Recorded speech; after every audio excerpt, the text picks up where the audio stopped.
everybody. Happy Thursday. It is I, your songwriting partner, your co-producer, and as always, your friend Joe Seeby. Happy Thursday again, guys. And Thursdays is always part of our creative writing class that we like to call Picture This. What is Picture This? It's when I show you an image, a photograph, a drawing, an artist rendition, any image. Usually I pick ones that I feel are thought-provoking or very artistic, and I show them to you. And the assignment or the subject of this class is to write a song chorus based on the image, And, I still get people to this day ask me, well, why do we do this? Well, and I say it every time, but I'm going to say it again. You're not always creative, and you need things to springboard you into creativity. Sometimes you need a push. I know for myself, I don't always feel creative. So this is just one little trick that I use sometimes to just accelerate and boost my creativity. Things are such an influence to me anyway, no matter what I'm doing. Like, whether I'm in a writing mode or not, I could just watch a movie sometimes and it makes me want to write a song because the plot or the story in the movie was so intricate and juicy. It's so interesting. But I thought, man, I could write a song about that. That's like such a great topic, like the subject matter in a movie always could make for a great song, I mean, think about it. The story is already set for you. You don't even have to create a story for subject matter. There's one already there. All you have to do is just put it into poetic sequence, and make it poetic and make it beautiful or hooky or however you want to do it. But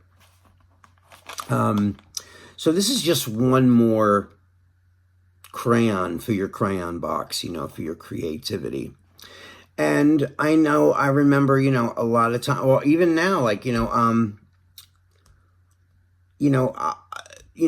look at an image and that image will just send my brain into like creative mode, And I say this all the time too. This is one of these exercises where you can't really focus on it if you're in a room full of people and you got the TV on and you're text messaging people. No, you can't do this.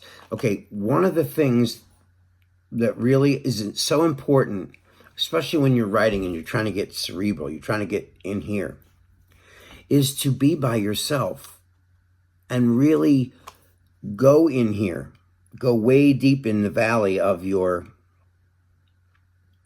thought process. Stare at that photograph, really look at it, and stare into it until you're daydreaming, until you don't even see the picture anymore.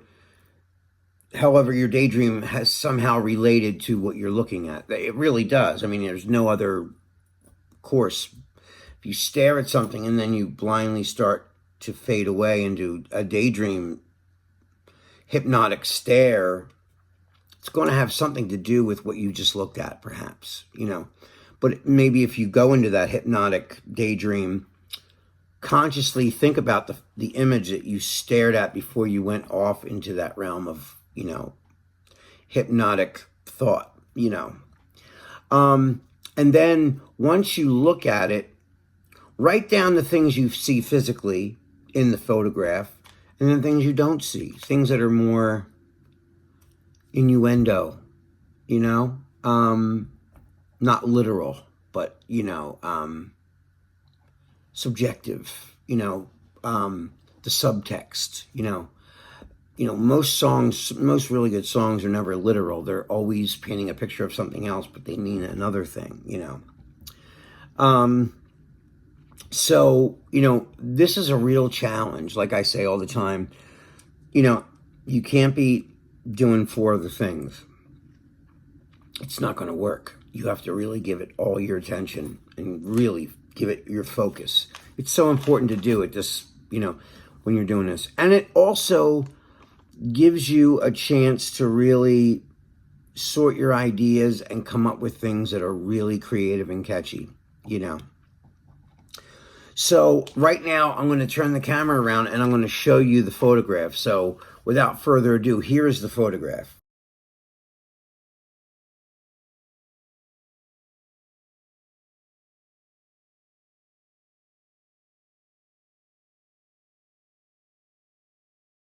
And that picture's cool, right? You know, gray sky, a girl sitting in a field. There's a heart, you know, in the sky. It looks like a balloon, but it's got band-aids on it where it's been hurt, you know?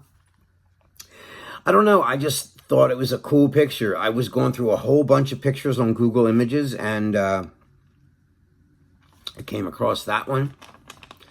And it spoke to me. You know, it jumped out at me, and it caught my attention visually.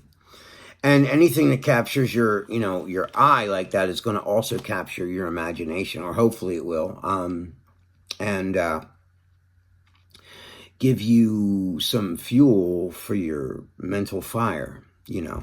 And so I stared at that photograph, and I'll show you the words that I came up with for it. But before I do that, I just want to say, remember, this is, you know, your universe.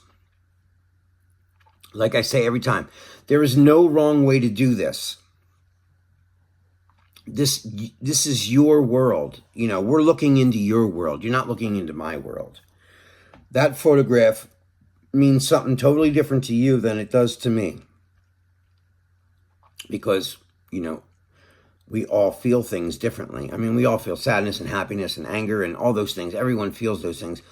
But how you interpret everything that you see, or all of your experiences thus far in your life, you know. So, you know, and of course, I want you, you know, you can write a poem, but I'd rather it be a chorus. I'd rather it be a catchy chorus for, like, you know, a popular song, a pop song, right? So that's the basis for this. So I'm going to read you my lyrics now. Okay, so I would give you anything that you wanted. I would give you anything that you needed. I would never leave you lonely and haunted. I would never break your heart the way he did. Your heart is a flame, and we started a fire. The kiss was the spark, and we burned with desire. Now, why don't we finish just what we started? Say goodbye to the drama. Here's to the brokenhearted. You know, when I first saw the girl's expression and the skies were gray, I imagined her, you know, being sad. And the heart, of course, has band-aids on it. What does that mean to anybody? It means your heart's been hurt. So the initial thing was, here's to the brokenhearted. And I tried to provide a little faith and a little light at the end of a tunnel. You know, like, even though the person that you were with previously is not with you, and you still feel the ache and the, you know, you've met someone new, and, you know, and they've been hurt too, obviously. And now you both kind of feel that this could be behind you, and this is a new, you know, a new chapter in your life with a new person. So that's what I got out of it, you know. And again, I always base everything on real life experiences. I can't, you know, I mean, of course, I have a great imagination, so I can imagine a relationship that has been bad and now this one's good. But I can also gauge that by things that have really happened to me in my life personally, you know. In order to write about life, you have to go out and live life. That's a very important part of, you know, if you're just in every day in the studio writing songs, you're not really getting any inventory of life. I think it's really important that you go out and live life so you can write about it. You know, get your heart broken, get drunk, and, you know, I'm not promoting, alcohol use or drug use. I'm just saying, you've got to live life in order to write about it. You can't just stare out a window and write about it. You need to get your hands dirty. That's what life is. Life is mistakes, but that's how you learn, from mistakes and from poor choices sometimes. That's the best teacher. They're the best teachers. And real life experiences relate to your music and your song. So, try to use this. So I'm gonna say my words one more time. Okay. So, I would give you anything you wanted. I would give you anything that you needed. I would never leave you lonely and haunted.